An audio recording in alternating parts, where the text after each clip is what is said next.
Brandon Shope here from the Wilmington Police Department, and we are on the road. We are actually at the Good Shepherd Center here in Wilmington. They do so much great work here for the entire Port City. And I'm here with the Executive Director, Miss Katrina Knight, and Officer Lynn Hartley from our Community Engagement team. How are y'all doing today? Great, great. Thanks for visiting us. It's good to see you, yeah. Thank you for having me. And we see each other a lot, right? Yeah. Thankfully, yeah. Yeah, and it is, like I said, so good to see you again, Miss Katrina. Talk a little bit about, I guess first off, a little bit about the Good Shepherd Center and what you all do for the community here in Wilmington for maybe people who just, they don't know. Well, we have a number of different programs. They all fall under either addressing hunger or homelessness. So we're standing in our soup kitchen right now. This is what we started off as almost 40 years ago. Initially in a different location, but when we're fully operational, we have a breakfast and lunch Monday through Friday to anyone in the community who has a need for food. There's a related food salvage program called Second Helpings, where our volunteers collect food from around the community, and we use it certainly in the soup kitchen, but we provide the majority of it to other smaller partners who are feeding hungry seniors, hungry children after school, those kinds of things. Everything else we do, it addresses homelessness. So we have a day shelter for the largely unsheltered who might still be living in the woods or in their cars, but want to come in from the weather, have a safe place to be during the day, access bathrooms and showers, a place to receive their mail, clothing, of course food, all the things that we take for granted when we have housing. Of course, we also have a night shelter for single men, single women, and families with children. We can accommodate ordinarily up to about 100 folks.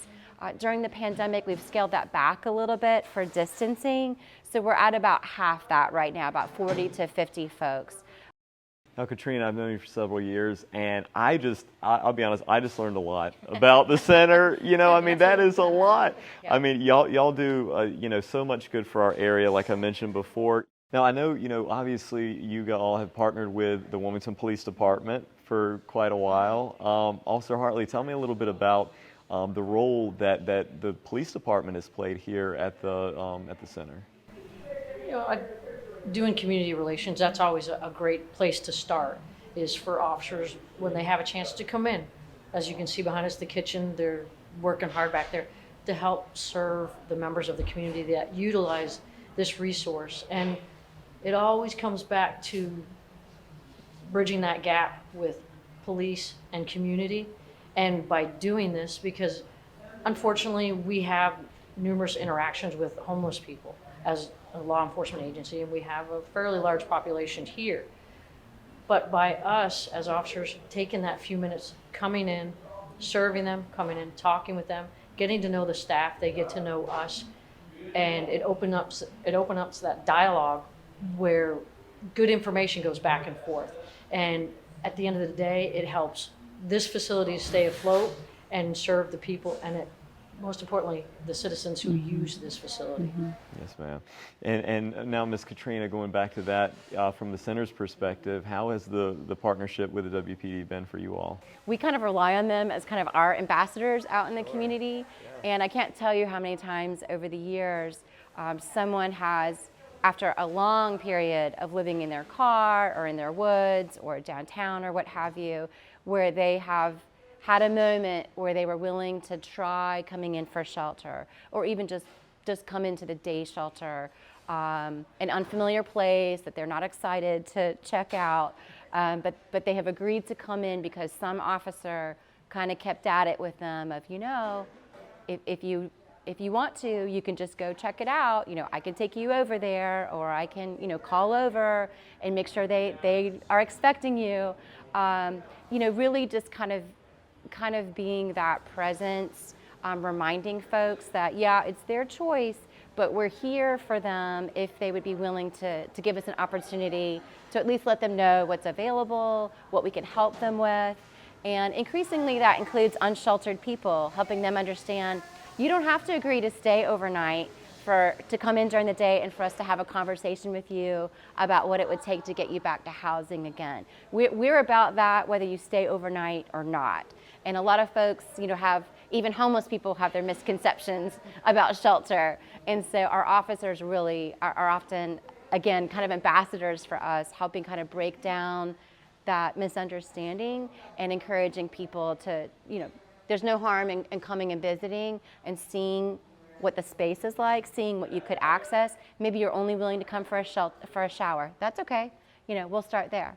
Maybe you come for a shower and we learn your name and we see that you have a cut and we ask, would you let us introduce you to Nurse Janet? She can get that cleaned up for you and even send you off with some things that you can keep it covered and clean to keep it from escalating into something that's going to be much more serious, So we appreciate our officers as kind of that first line of communication with folks that we might not have an opportunity to meet, but that has happened many times and we just so appreciate that. Here at 811 Martin Street, typically one of our back doors, we've got one labeled for food and one that's offices for more general things. Right now we have a real need for surgical masks. We're ordering what we can, but we're burning through them pretty quickly because out in our program areas, we expect everyone to be masked every day and they can't wear the same one for too long. So that's a real need. We always have a need for things like bottled water. We're trying to prepare for hurricane season coming up. We also have a need for, it might seem silly, but things like flip-flops. Even just like the dollar pairs that you can get out there because we like for folks to always have something on their feet, even if going to and from like the bathrooms and the showers. And Officer Hartley, I want to thank you for being here, for what you do. I want to thank you, Miss Katrina, for everything you do for our community, and I hope y'all have a great summer. I know we'll be seeing each other a lot more, and I hope to be seeing you a lot more as well this summer, Miss Katrina, coming out, and we can do more things together with the police department, and it'll be awesome. Okay, thank you. Great. Thank you so much. Thank you. And you can follow us on Facebook and Twitter, Instagram as well at Wilmington PD. You can also find us on YouTube right now where we have all of our Port City Blue Talk episodes archived there for you to watch on demand anytime. Hope you have a great day and take care.